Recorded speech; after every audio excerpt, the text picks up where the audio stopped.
जिल्ह्यातील अंबोरा येथे हजारो शेतकऱ्यांच्या उपस्थितीत पार पडला।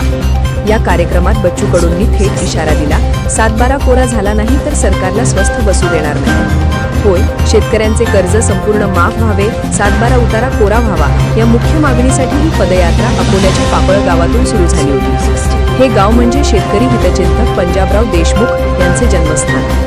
138 किलोमीटरचा मोठा प्रवास आणि शेवट महागाव तालुक्यातील गव्हाणी या गावात, जिथे देशातील पहिली शेतकरी आत्महत्या नोंदवली गेली होती। साहेबराव करपे यांच्या गावात समारोप झाला।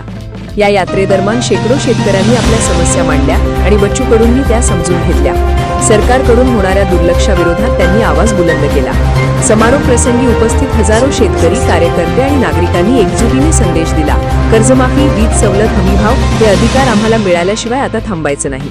बच्चू कडू म्हणाले की जर सरकारने लवकर निर्णय घेतला नाही तर हे आंदोलन आणखी तीव्र आणि आक्रमक स्वरूप धारण करेल। सरकार कर्जमाफी करेल काय? तुम्हाला काय वाटतं? कमेंट करा।